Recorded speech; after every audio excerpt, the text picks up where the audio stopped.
رسول اللہ صلی اللہ علیہ وآلہ وسلم نے طریقہ بھی بتایا ہے کہ آپ تہجد کیسے پڑھیں، کیونکہ کچھ لوگ کہتے ہیں جی کوشش تو کرتا ہوں اٹھا ہی نہیں جاتا، کچھ لوگ کہتے ہیں جی اٹھ تو جاتا ہوں بس ہمت نہیں پڑتی، کیوں جی ایسا ہوتا ہے؟ کچھ لوگ کہتے ہیں بس گھنٹی لگائی تھی الارم تو بجا لیکن بات نہیں بنی، بس اٹھ کے بیٹھتا ہوں پھر سو جاتا ہوں۔ دوسرا کہتا ہے وضو کر کے آیا تو جی چاہ تھوڑا سا سو جاؤں تو پتہ چلا کہ فرض نماز بھی گزر گئی۔ یہ مختلف سوالات بتاتے ہیں کہ اللہ کے رسول کا طریقہ ان کو آ جائے تو ان کے مسائل حل ہو سکتے ہیں۔ طریقہ کیا ہے؟ میرے ساتھ رہیں گے انشاءاللہ، کر دیں بیان۔ اگر کوئی سچی تمنا رکھتا ہے کہ وہ تہجد پڑھے تو اس کے لیے پہلا کام یہ ہے کہ وہ رات کو سنت کے مطابق جلدی سو جائے۔ 4 لوگوں کو اجازت ہے، وہ اجازت وہ استعمال کر سکتے ہیں۔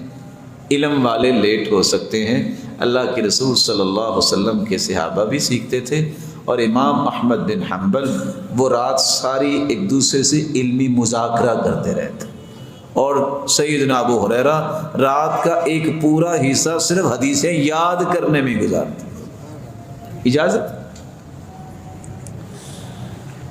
امت کے لیے اگر آپ نے کچھ سوچ بنانی ہے کہ امت کیسے بلند ہو سکتی ہے تو آپ لیٹ ہو سکتے ہیں، کیونکہ اللہ کے رسول بھی اور سیدنا ابوبکر بھی آپس میں مشورہ کرتے، رات لیٹ تک اور گئے تک یہ باتیں ہوتی رہتی۔ جائز ہے۔ اگر آپ کے پاس کوئی مہمان آ گیا ہے تو اس کی خاطر تواضع کرنے کے لیے آپ لیٹ ہو سکتے ہیں کہ وہ آیا ہے، پریشان نہ ہو، اس کو کھانا کھلا کے اس کو لٹا کے آپ ہی سوچیں۔ من تطیب خاطر المرأة، اور چوتھی اجازت یہ ہے کہ زوجین جو ہے وہ لیٹ ہو سکتے ہیں۔ اگر آپ کے پاس یہ عذر نہیں تو آپ کو اگر سنت سے پیار ہے تو آپ کو جلدی سونا چاہیے۔ یہ پہلا طریقہ ہے جس سے آپ تہجد کے لیے تیار ہو سکتے ہیں، اور اس کے ساتھ ہی دوسرا طریقہ ملا لیجئے جو شاید کہ آپ کے لیے نیا ہو۔ حدیث میں آتا ہے قیلوا فإن الشیطان لا تقیل، قیلولہ کیا کرو، شیطان قیلولہ نہیں کرتا۔ قیلولہ کیا ہوتا ہے؟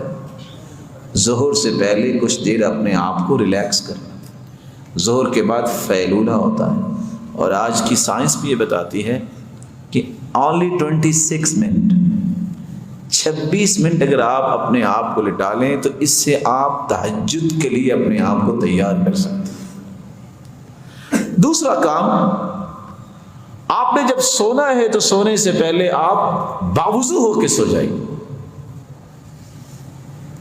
تیسرا کام، اذکار کر کے سو جائیے۔ چوتھا کام، نیت بھی کر کے سوئیے۔ نیت کر لیں گے، سوئے رہیں گے، تہجد پھر بھی لکھی جائے گی۔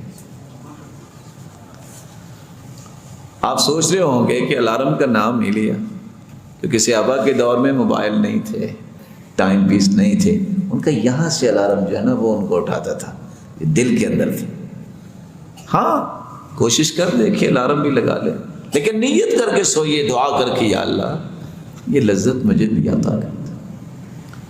آپ سو گئے ہیں، رسول اللہ صلی اللہ علیہ وآلہ وسلم کی سنت کے مطابق آپ اگر ذکر کر کے سوئے ہیں، سورۃ الملک ضرور پڑھیے، یہ قبر کے عذاب سے انسان کو بچاتی۔ تو پہلا کام ہم نے کیا کہا؟ اکٹھے آگے چلے نا۔ پہلا کام کیا کرنا؟ دوسرا کام جی، تیسرا کام، چوتھا کام ذکر کر کے سونا ہے، اور پانچواں کام نیت کر کے سونا۔ آپ سو گئے،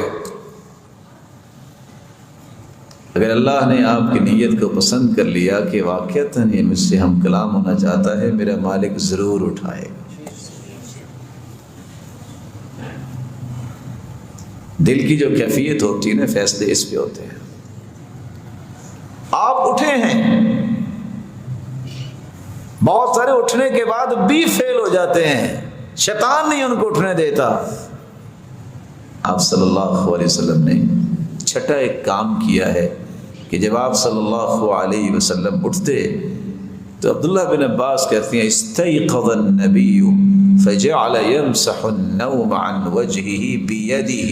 غور کیجئے گا، جب آپ اٹھے ہیں تو اٹھ کے آپ بیٹھ جائیے، بھاگیے نہیں، دوڑیے نہیں، او کتنا ٹائم ہو گیا. یہ افراتفری نا دین میں نہیں ہے. بڑے آرام سے، تحمل سے، سکون سے، وقار سے. ہم کس کے لیے اٹھے ہیں؟ اللہ کے. آپ اٹھ کے بیٹھیے. الحمدللہ الذی احیانا بعدما اماتنا والیہ النشور. الحمدللہ الذی رد علی روحی وعافانی فی جسدی واذن لی بذکری. دعائیں پڑھی ہیں اور اوپر سے آنکھیں بند ہوگی. آپ سنت کے مطابق کیا کریں؟ دونوں ہاتھوں سے 3 مرتبہ اپنے چہرے پہ لگائیں تاکہ نیند دور ہو جائے. ہم تو کیا کرتے ہیں نا، ٹائم دیکھو، وہ بڑا ٹائم پہ آیا پھر سو گئے. شکر کریں یہ ٹائم پہ اللہ نے آپ کو اٹھا دیا. تو چھٹا کام کیا کرنا ہے؟ اٹھتے وقت بھی آپ کو دعا پڑھنی چاہیے. اللہ تیری ہی تعریف ہے جس نے دوبارہ مجھے صحیح سلامت زندہ کر دیا. کیونکہ ہم رات سوتے ہوئے دعا پڑھتے ہیں اللہم بسمی کا. یہ نہیں کہتے ہم انام و استیقظ، میں اللہ کے نام پہ سوتا ہوں اور اٹھوں گا. اموت و احیا، میں اللہ کے نام پہ ہی مرتا ہوں اور زندہ کیا جاؤں گا. یہ غور کیجئے، نیند بھی جو ہے نا الموتۃ الصغریٰ، یہ چھوٹی موت ہوتی ہے. اللہ یتوفی الانفس حین موتها، اللہ جب کسی کو سلاتے ہیں اس کی روح کو قبض کر لیتے ہیں، چاہے تو واپس کر دے، چاہے تو واپس نہ کرے. رسول اللہ صلی اللہ علیہ وآلہ وسلم کا طریقہ کہ وہ دعا پڑھتے اور اپنے چہرہ انور پہ ہاتھ پھیرتے اور سورۃ آل عمران کی آخری آیتیں پڑھتے. 10 آیتیں سورۃ آل عمران کی وہ پڑھتے. 7واں کام رسول اللہ صلی اللہ علیہ وسلم آدھا کام رات کرتے وقت اور آدھا اٹھ کے کرتے. رات سوتے وقت کیا کرتے؟ سیدہ عائشہ مومنوں کی ماں مسواک تیار کر کے تکیے کے پاس رکھ دیتی. کان لا ینام الا والسواک عند رأسی، اللہ کے رسول کبھی بھی نہیں سوئے، مسواک پہلے تیار پڑی ہوتی تھی. آج مسواک کی جگہ پہ ریموٹ پڑا ہوتا ہے، یا گلیکسی یا آئی فون پڑا ہوتا ہے. اور کب پڑا ہوتا ہے؟ فیس بک دیکھتے دیکھتے پتہ نہیں کب نیند آ گئی، اسی طرح پڑا ہے. وہاں تہجدیں نہیں آتی، وہاں شیطانوں کا غلبہ ہوتا ہے. جنہوں نے اللہ کے قریب ہونا ہوتا ہے وہ اللہ کے رسول کی زندگی کو فالو کر رہے ہوتے ہیں. مسواک پڑھیے اور آپ اٹھتے ہی اپنے چہرے پہ ہاتھ پھیرنے کے بعد، آیتیں پڑھنے کے بعد پہلا کام مسواک کرتے. نیند کی رہی صحیح کسر بھی نکل جاتی ہے. ختم نیند کہاں سے آئی کہاں گئی کچھ پتہ نہیں، تر و تازہ اٹھا.